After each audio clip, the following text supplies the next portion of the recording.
আলহামদুলিল্লাহ আমার খামারে নতুন অতিথি আবার ফুটতে শুরু করেছে। রাজাহাঁসের বাচ্চাগুলা দেখেন ফুটতে শুরু করেছে।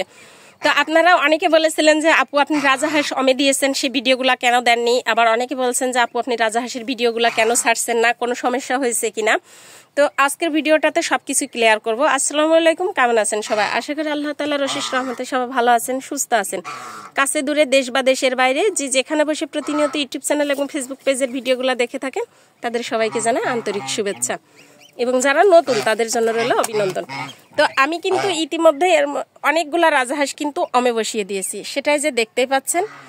আমি এই রাজাহাঁসগুলো অমে বসানোর পরে কেন আমি আপনাদের সাথে ভিডিওগুলো শেয়ার করতে পারিনি সেটাও আমি আপনাদেরকে বলবো। আর এই যে রাজাহাঁসগুলো আমি অমে দিয়েছি, একটা ভিডিও কিন্তু আমি দিতে পারিনি। না দেওয়ার কারণের জন্য আপনারা অনেকে বলছেন যে আপু আমি রাজাহাঁসের ভিডিওগুলো কেন দিচ্ছি না, বা কোনো ধরনের সমস্যা হয়েছে কিনা। আসলে আল্লাহর রহমতে কোনো ধরনের কোনো সমস্যা হয়নি। উপর আল্লাহর রহমত আর নিচে আপনাদের সকলের দোয়ায় আমার হাঁসগুলোও সুস্থ আছে, ভালো আছে, এবং আমিও সুস্থ আছি, ভালো আছি। তো রাজাহাঁসের ভিডিওগুলো না দেওয়ার পেছনে কারণ ছিল, সেটা হচ্ছে যে যেহেতু আমি রাজাহাঁসগুলো যখন অমে বসাই তখন রোজার মধ্যে আপনারা যখন ডিম পাড়ে রোজার আগে থেকে পাড়া শুরু করছে সেটা আপনারা দেখছেন। কিন্তু রোজার মধ্যে যখন আমার হাঁসগুলাতে আমি অমে বসিয়েছি এক এক করে, কিভাবে অমে বসাতে হয় এগুলো আপনাদের সাথে শেয়ার করতে পারিনি, কারণ অতিরিক্ত চাপের কারণে। রোজার মধ্যে দেখেন যে নামাজ, রোজা, কোরআন খতম করা, বিভিন্ন সমস্যা থাকে, আবার কাজ থাকে। রোজার মাসে মেয়েদের কাজও একটু বেশি থাকে। তো বিভিন্ন কাজের জন্য পেরার জন্য আমি ভিডিওগুলো আপনাদের সাথে দিতে পারিনি। তাছাড়া আল্লাহর রহমতে কিন্তু আমার সবকিছুই ভালো আছে, সুস্থ আছে।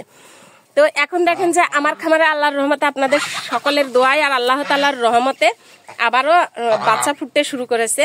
আর এই যে বাচ্চাগুলো ফুটতে শুরু করেছে দেখেন, দেখলে কিন্তু অনেক ভালো লাগে, ভালো লাগাটাই কাজ করবে, এটাই স্বাভাবিক। এখানে আমি 10টা ডিম দিয়েছিলাম এই হাঁসটাকে। তো 10টা ডিমের ভিতর থেকে কিন্তু অলরেডি 4টা বাচ্চা বেরিয়ে গেছে। আর এই যে বাকি বাচ্চাগুলা ফুটতে শুরু করেছে, এই দেখেন মাশাআল্লাহ, এগুলা এই যে ফুটতে শুরু করেছে, এই দেখেন। আল্লাহর রহমতে কিন্তু সবগুলা ডিমই ফুটে যাবে, এটাও ফুটে যাবে। হালকা একটু চুলচিরা দিয়েছে।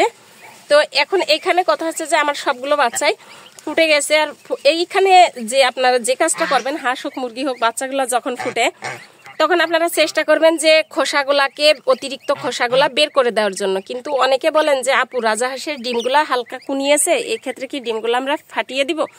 আসলে না, কখনোই এই কাজটা করবেন না। রাজাহাঁসের ডিম যতক্ষণ না পর্যন্ত পর্দা না চিরে, পর্দা যতক্ষণ পর্যন্ত অ্যাটাচড থাকবে অর্থাৎ চিরবে না, ততক্ষণ পর্যন্ত আপনারা রাজাহাঁসের বাচ্চা বের করার চেষ্টা করবেন না। কারণ পর্দা যখন আপনার চিরে যাবে তখন ওই পর্দাটা ফাটিয়ে দেওয়া লাগবে। কেন লাগবে? কারণ ওই সময় যদি আপনি ফাটিয়ে না দেন তাহলে ওই মুহূর্তে আপনার যে সমস্যাটা হবে সেটা হচ্ছে আপনার ডিমের ভেতরে যে হালকা যে ভেজা যে অংশটা থাকে, এটা ধীরে ধীরে বাতাস ঢুকে কিন্তু শুকিয়ে যায়।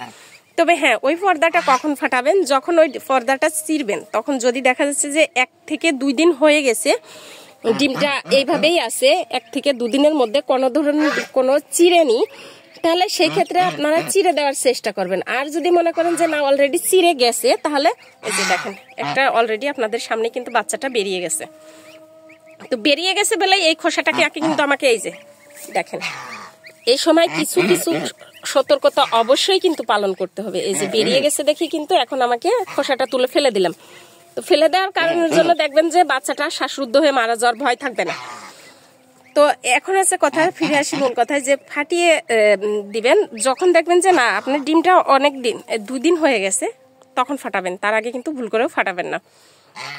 তো যাই হোক, আমার খামারে যে নতুন অতিথিগুলো আসছে, বাচ্চাগুলো ফুটতে শুরু করেছে। এই হাঁসের বাচ্চাগুলোর জন্য সবাই আমার খামারের প্রত্যেকটা পশু পাখির জন্য দোয়া করবেন। আর এখানে দেখেন যে আমার এই যে আরেকটা হাঁসেরও বাচ্চা ফুটতে শুরু করেছে। আর এটাকে আমি চীনা হাঁসের ডিম দিয়ে বসিয়েছি, এটার বাচ্চাও কিন্তু ফুটে যাবে আজকালের মধ্যেই, কারণ এটারও এই দেখেন ডিমটা কিন্তু চিড়ে গেছে, এই যে ফুটে যাবে। আশা করা যাচ্ছে যে সন্ধ্যা হতে হতেই ডিমগুলা কিন্তু ফুটে যাবে। আচ্ছা, আর এটাকে আমি দেশি হাঁসের ডিম দিয়ে বসিয়েছি। আর এটার বাচ্চা ফুটতে দেরি হবে, কারণ এই ডিমটা আমি বেশি দিন বসাইনি, 1 সপ্তাহ হলো বসিয়েছি। আর এদিকে এই যে দেখেন আরো কিছু হাঁস আমি বসিয়ে দিয়েছি, এই যে আমি কিন্তু প্রাচীন পদ্ধতিতেই কিন্তু হাঁসের বাচ্চাগুলো ফোটানোর চেষ্টা করি। ইনকিউবেটরের মাধ্যমে কিন্তু আমি কখনো রাজাহাঁসের বাচ্চা ফোটাই না, যার কারণের জন্য মা রাজাহাঁস দিয়ে ফোটাইলে যে কাজটা হয় সেটা হচ্ছে বাচ্চাগুলো সুস্থ থাকে, ভালো থাকে এবং হেলদি থাকে, অনেকটা রোগমুক্ত থাকে। আর ইনকিউবেটরের মাধ্যমে বাচ্চাগুলো ফুটাইলে এদের কিন্তু আলাদা করে মেডিসিনের প্রয়োজন পড়ে। বাচ্চাগুলা যে আপনার কারেন্টের সাহায্যে যে বাচ্চাগুলো ফুটে সেটা কিন্তু কখনোই মায়ের অমের মতো প্রাকৃতিকভাবে যে ফুটে যে আপনার ন্যাচারালভাবে যে ইটা হয় এটা কিন্তু কখনোই হয় না। আর আপনারা যারা রাজাহাঁসের বাচ্চা কিনতে চাচ্ছেন বা কিনে খামার করতে চাচ্ছেন তারা অবশ্যই খামার করার আগে চিন্তা করবেন যে রাজাহাঁসের বাচ্চাগুলা কি আপনার মা রাজাহাঁস দিয়ে ফোটানো না ইনকিউবেটরের মাধ্যমে ফোটানো, কৃত্রিম উপায়ে ফোটানো। যদি রাজাহাঁসের বাচ্চাগুলা মা রাজাহাঁস দিয়ে ফোটানো হয় তাহলে সেই বাচ্চাগুলা দিয়েই আপনারা খামারটা শুরু করতে পারেন বা শখের বশে পালন করতে পারেন। তো এই ছিল আজকের মূল ভিডিও। আমার খামারের বাচ্চাগুলো ফুটেছে, খুব ভালো লাগলো। সবাই দোয়া রাখবেন। আল্লাহ হাফিজ।